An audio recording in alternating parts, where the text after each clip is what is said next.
Several years ago on a Sunday morning, this old man showed up to church and he walked in late. He sat in the back and then he left early.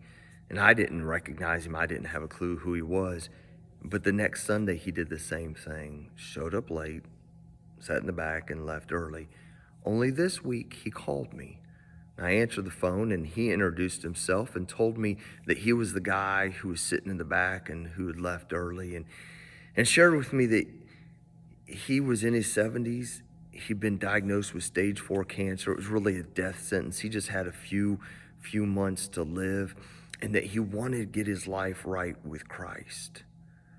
But he also shared some of his past, some of the things that he had done, some of the things that he had done that he was still paying for. He talked about, broken home and broken marriage, and the abuses he had in his life, and just the choices he'd made as an adult. He asked if he could continue to come to church until he died, and I was like, absolutely, you can. And the next Sunday he showed up, and I made sure that I met with him, and I called him. Eventually he invited me over to his house, and I was able to start to build a relationship with him. And he wanted Jesus, and so leading him to the Lord was pretty easy. And then there was a couple Sundays he didn't show up, and he would come and then he'd miss a Sunday. And I was over at his house visiting, and this time he wasn't going to come back to church. They'd called in hospice and they'd brought in a bed, and there he was, pretty unresponsive, and that's where he would die, in this hospital bed in his living room. Now, one of his adult daughters, I did know. She and I had had some interaction previously, so I kind of knew her. And so I would go over there, even though this man was unresponsive, and spend time with the family. Now, one of the things you need to know about people who are in hospice and who are unresponsive, the last thing to go is their hearing. So it's important that you're there visiting and talking, because they can still hear you.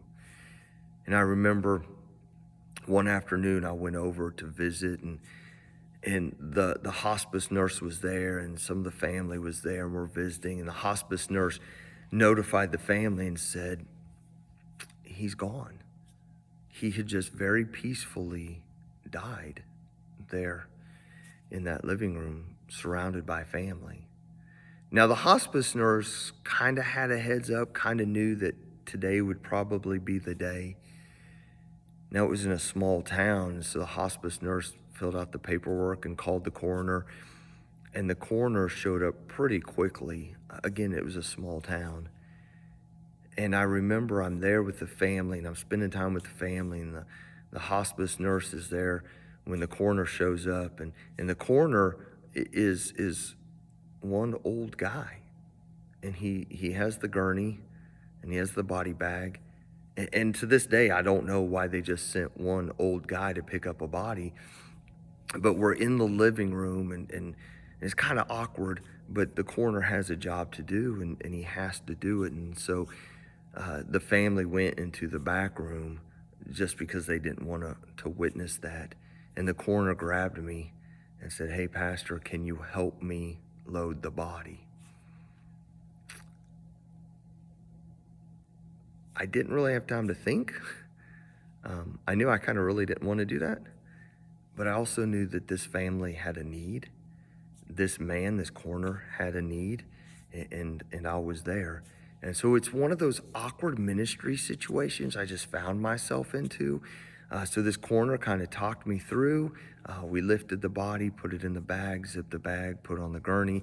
I helped wheel the gurney out to the van and help load the gurney. And then the coroner, drove away with the body. That's just one of those weird things that just happened.